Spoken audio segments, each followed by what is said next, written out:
Hi friends, welcome to எஸ்மா சமையல். இன்றைக்கி நம்ம ஒரு புதுமையான டிஷ் தாங்க பார்க்க போகிறோம். இதை நீங்கள் கண்டிப்பாக வேறு எங்கேயுமே பார்த்துருக்கவும் மாட்டீங்க, சாப்பிட்ருக்கவும் மாட்டீங்க.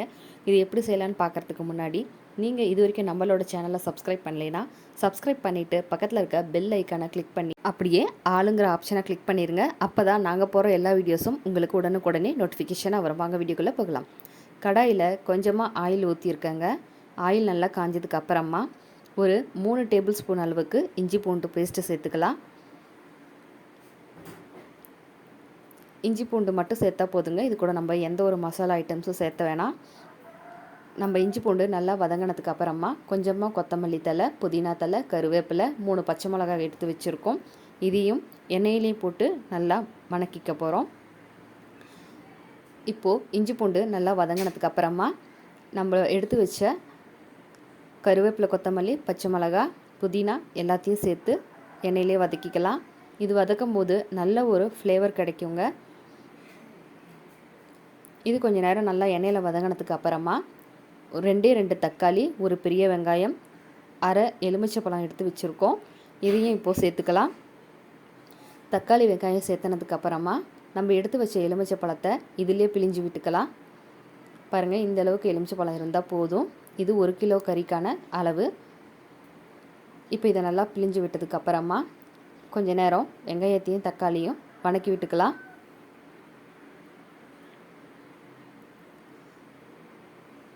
இது சாப்பிட்றதுக்கு ரொம்பவே டேஸ்டான ரெசிபியாக இருக்குங்க.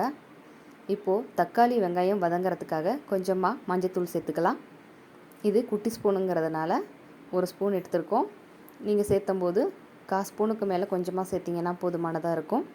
நம்ம எப்பயுமே தக்காளி வதக்கும் போது கொஞ்சம் மஞ்சத்தூள் சேர்த்து வதக்கணும்னா தக்காளி சீக்கிரமாகவே சுருண்டு வர ஆரம்பிச்சிரும். கூடவே நம்ம தூளுப்பு சேர்த்துக்கலாம். இதையும் சேர்த்து நல்லா கொஞ்சம் நேரம் வதக்கி விட்டுக்கலாம். நம்மளோட தக்காளி வெங்காயம் இப்போது நல்லா மசிஞ்சு வர ஆரம்பிச்சிருச்சு. இது கூட நம்ம கழுவி வச்ச சிக்கன் துண்டுகளை சேர்த்துக்கலாம். இப்போ இது எல்லாத்தையும் நம்ம வதக்கி வச்ச தக்காளி வெங்காயத்தோடையே மிக்ஸ் பண்ணி விட்டுருங்க. கொஞ்சம் நேரம் இதிலே பரட்டி விட்டுக்கலாம். பொதுவாக நம்ம பார்த்து செய்கிற டிஷ்ஷை விட கைக்கு வந்த மாதிரி போட்டு செய்கிற டிஷ் தாங்க ரொம்ப ரொம்ப சூப்பராக இருக்கும். அந்த வகையில் இதுவும் ஒன்று. இது இன்றைக்கி எங்களுக்காக எங்கள் வீட்டுக்காரர் செஞ்சு கொடுத்தது. இப்போது நம்மளோட கிரேவி கொஞ்சம் தண்ணி விட ஆரம்பித்ததுக்கப்புறமா மூடி வச்சுருக்கோம்.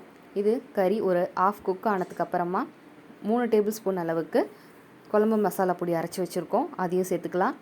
இந்த பொடி ஏற்கனவே நம்ம வீடியோவில் போட்டிருக்கோங்க, வேணும்னா போய் செக் பண்ணி பார்த்துக்கோங்க.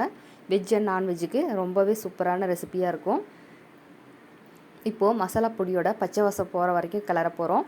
அதுக்கு முன்னாடி 3 ஸ்பூன் அளவுக்கு சிக்கன் மசாலா சேர்த்துக்கலாம். இது ரெண்டையும் அப்படியே நம்ம கொஞ்சம் நேரம் வதக்கி விட்டுட்டு மூடி வச்சுக்க போகிறோம். பாருங்கள், கறியிலே கொஞ்சம் நேரம் நல்லா பரட்டி விடுங்க. கறியில் மசாலா நல்லா மிங்கிளாகி வரணும். இப்போது மசாலாவோட பச்சை வாசம் போகிறதுக்காக கொஞ்சமாக மட்டும் தண்ணி சேர்த்துக்கலாம்.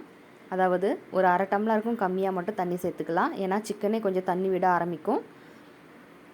பாருங்கள், இந்த அளவுக்கு தண்ணி சேர்த்தனதுக்கு அப்புறமா மசாலா கட்டிகள் இல்லாமல் கிண்டி விட்டுட்டு இதை மூடி வச்சுக்கலாம்.